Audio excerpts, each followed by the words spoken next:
कहानी की शुरुआत में हमें एक फैमिली दिखती है जो अपनी कार लेकर दूसरे शहर शिफ्ट हो रहे थे। चलिए मैं आपको फैमिली से इंट्रोड्यूस करवाता हूँ। ये है चेओल हुई, शक्ल से भोली पर अंदर से शातिर। उसके बगल में बैठा आदमी है एयोंग सू, एक शर्मीला और पत्नी के लिए प्रोटेक्टिव पति।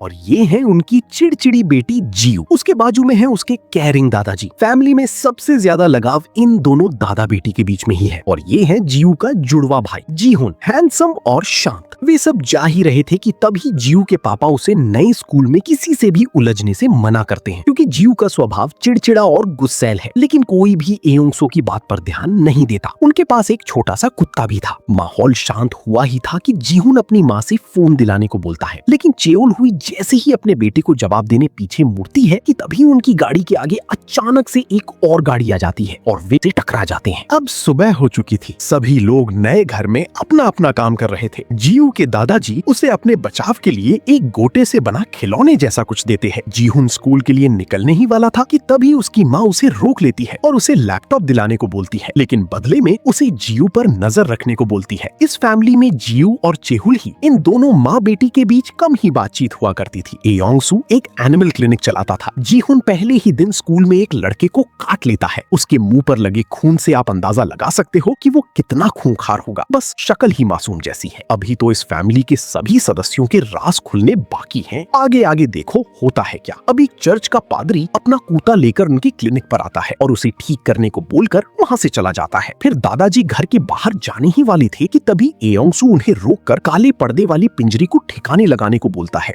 आपको भी जानना है कि उसमें आखिर क्या है, तो वीडियो में बने रहें। जियू जब क्लास में सो रही थी तभी उसके क्लास का एक बदमाश लड़का उसकी फोटो निकाल लेता है। जियू उसका हाथ पकड़ लेती है और उसे फोटोज डिलीट करने को बोलती है, लेकिन लड़का उलट जियू का ही मजाक बनाने लगता है और उसे फोटोज डिलीट करने से मना कर देता है। गांग सियुंग अपने घर के आसपास रोड पे लगे सभी सीसीटीवीज मार्क कर रही थी। जियू स्कूल खत्म होते ही अकेले उस बदमाश लड़के के अड्डे पे पहुंच जाती है जिसने उसकी फोटो निकाली थी। वो लड़का ऐसे ही सभी लड़कियों के फोटोज निकालकर उन्हें एआई की मदद से एडिट करके उन्हें ब्लैकमेल करता था। वो जियू को उसके फोटोज इंटरनेट पर वायरल करने की धमकी देता है। तभी जियू से बताती है कि वो फोन ही नहीं चलाती। ये सुन के वो बदमाश जियू को मारने लगता है। जियू के मुंह से खून निकलने लगता है, लेकिन उस लड़के को पता नहीं था कि उसने किससे पंगा ले लिया है। दरअसल जियू एक ट्रेन्ड फाइटर थी। जियू एक ही बारी में अपने स्पेशल मूव से उस बदमाश को बेहोश कर देती है। ये देख के बगल में खड़े उसके दोस्त डर जाते हैं। तभी उसमें से एक लड़का जियू पे हमला करता है, लेकिन जियू अपने दादाजी ने दिए गोटे से उसका हाथ तोड़ देती है। फिर वे लड़के वहां से चले जाते हैं। तभी वहां जियू का भी जीहुन और उसकी दोस्त मिंगजोंग आती हैं। जीहुन उस बदमाश को अपने साथ घर ले जाने को बोलता है। फिर वे दोनों उसे घर लेकर पहुंचते हैं। पहले ही दिन अपने साथ किसी को देखकर उनके माँ बाप शॉक हो जाते हैं और उसे घर पर लाने की वजह पूछते हैं।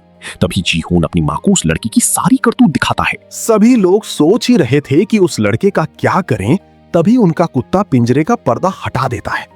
और क्या आप अंदाजा लगा सकते हो कि उन्होंने उस पिंजरे में क्या रखा था? उन्होंने पिंजरे में उसी आदमी को रखा था जिससे रात को उनकी गाड़ी ठुकी थी। बहस के दौरान एयोंगसू उसे बेहोश कर देता है। फिर वे उसे अपने साथ घर ले आते हैं और पिंजरे में कैद कर देते हैं। तभी इस बदमाश को होश आता है। दादाजी तुरंत उसे फिर से बेहोश कर देते हैं। असली मजा तो अब आएगा, क्योंकि अब दोनों भाई बहन साइड में बैठकर उनकी माँ आगे क्या करेगी वही सोच रहे थे। चेओल हुई उस बदमाश को कुत्तों वाले बेड पर लेटाकर बांध देती है और वह अपने आप को इस हालात में देखकर चटपटाने लगता है। तभी चेओल हुई हाथ में ग्लव्स पहन लेती है और अपने सारे औजार निकालती है। इतनी सारी औजार देखकर लड़की की तो फाटकर चौसठ हो जाती है। जियू और जीहुन ये सब बड़ी जिज्ञासा से देख रहे थे। फिर चेओल हुई लड़के के पैर पर मार्कर से निशान बनाती है और तेज कटर से वो कट लगाती है। लड़का बहुत दर्द में था। चेओल हुई उसके पैर से पूरे 700 ग्राम का एक मांस का टुकड़ा निकालती है और लड़के को बोलती है कि अभी तो किलो में 300 ग्राम कम है। चेओल हुई दूसरे पैर पर कट लगाने वाली ही थी कि तभी लड़का के मारे उसे फोटोज के पीछे के मास्टरमाइंड का नाम बता देता है।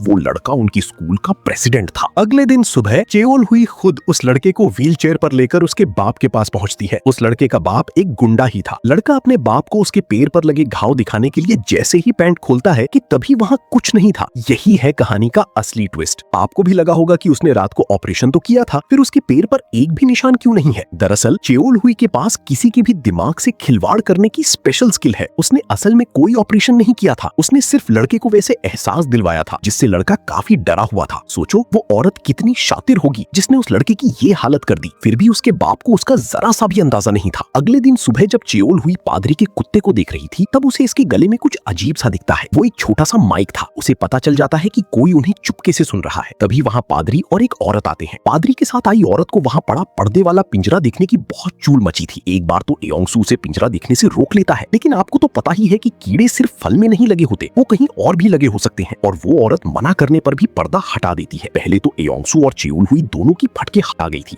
लेकिन ट्रक खाली था। फिर पादरी और औरत वहां से चले जाते हैं।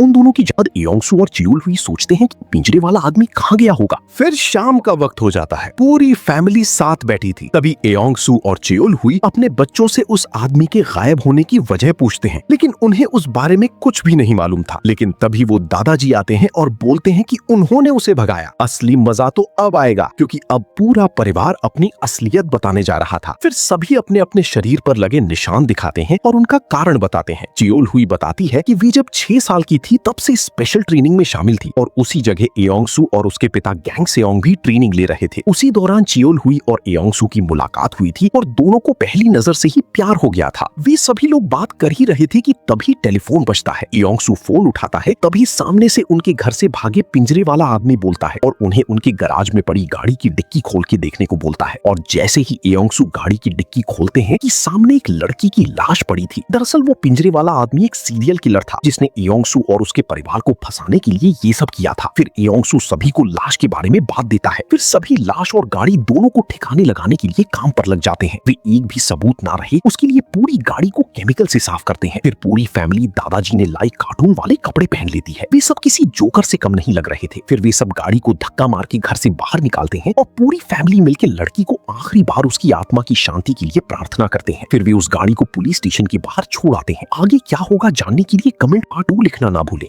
और आपको वीडियो कैसी लगी वो भी कमेंट में बताएं।